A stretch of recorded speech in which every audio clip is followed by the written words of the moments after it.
안녕하세요. 소화기내과 전문의 정성웅입니다.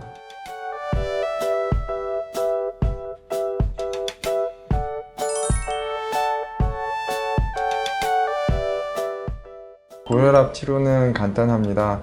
올바른 생활 습관을 유지하고, 그리고 병원에서 처방해준 약을 잘 먹고, 그리고 규칙적으로 혈압을 잘 관찰하는 세 가지로 요약할 수 있다고 말씀드릴 수 있겠습니다.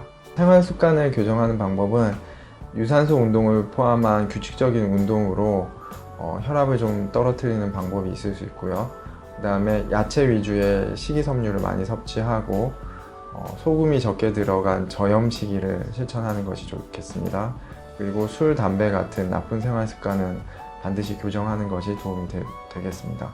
당부드리고 싶은 말은 대부분 고혈압 진단받은 환자들은 고혈압 약을 계속 먹는 거에 대해서 상당히 스트레스가 있기 때문에 인터넷 같은 것을 검색해보고 어떤 몸에 좋은 걸 먹고 완치가 되었다라는 등등에 현혹되어서 일시적으로 고혈압 약을 임의로 중단하고 오시는 분들이 많은데 사실 고혈압이 관리하는 병이고 꾸준히 약을 복용을 해야만 하기 때문에 그런 현혹된 치료에 빠졌다가 오시면 그동안 높은 혈압에 온몸이 노출되기 때문에 여러 가지 각 장기들의 손상 및 부작용, 합병증을 유발할 수 있기 때문에 근거 없는 얘기에 현혹되지 말고 반드시 담당 주치의 선생님과 상의해서 현대의학이 정해진 범위 안에서 치료받으시길 권해드립니다. 고혈압 약제를 복용하시는 분들 중에서 어지러움증을 호소하시는 분들이 많은데요. 고혈압 약을 처음에 시작하게 되면 아무래도 높은 혈압에 적응되어 있던 몸이 정상 혈압으로 돌아오는 과정에서 어지러움증을 느낄 수 있습니다. 그래서 모든 고혈압 환자들의 초기 고혈압 약제를 사용하게 되면 어느 정도는 어지러움증이 있을 수 있습니다. 그래서 어지러움증이 생기는 거에 대해서 어느 정도는 있을 수 있지만 심한 어지러움증이나 장기적으로 어지러움증이 지속될 경우에는 어지러움증 원인을 생각해보고 필요한 경우에는 약제를 변경하는 경우가 꼭 수반되어야 될 것 같습니다. 특히 특정 약제는 어지럼증을 더 심하게 유발시킬 수 있는데요. 예를 들어 전립선 비대증에서도 사용할 수 있는 알파 차단제라는 고혈압 약제는 어지럼증을 더 심하게 유발시킬 수 있습니다.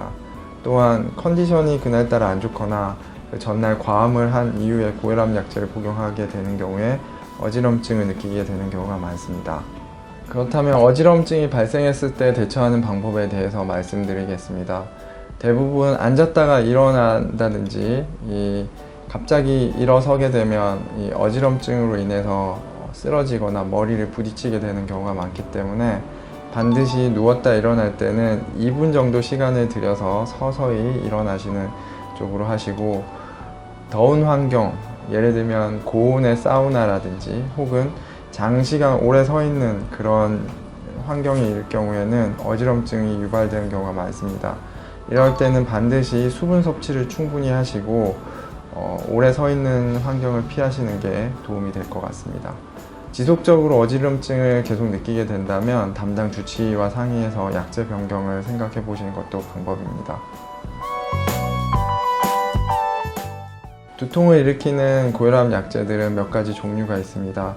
예를 들면 AC 이니비터라는 약제와 ARB 제제, 칼슘 채널 블로커, 그리고 알파 차단제, 이런 종류들의 혈압 약제일 경우에는 두통을 호소하게 될 수 있는 경우가 있는데요. 일시적인 두통인 경우에는 더운 물로 샤워를 한다던가 두통 부위를 냉찜질을 한다던가 혹은 심호흡을 크게 하거나 규칙적인 운동으로 호전이 되는 경우가 있습니다. 반면에 지속적인 두통이 생기는 경우에 단기간 두통약을 사용해 보는 방법도 있지만 주치의 선생님과 상의해서 다른 약제로 변경해 보는 것도 방법일 수 있겠습니다.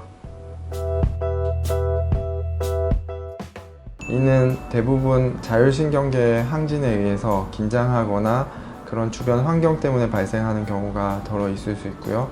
그 외에는 혈압약 복용과 동시에 물과 같이 복용하지 않고 커피라든지 카페인이 많이 함유된 그런 음료와 같이 복용하는 경우가 될 수 있습니다.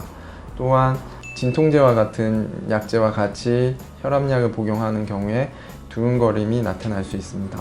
이렇게 두근거림이 발생할 경우에는 반드시 의사 선생님과 상의해서 약을 변경하거나 혹은 이 두근거림의 원인을 알기 위해서 심전도 검사 등 기타 다른 검사들을 통해서 원인을 좀 파악해 볼 필요가 있을 수 있습니다.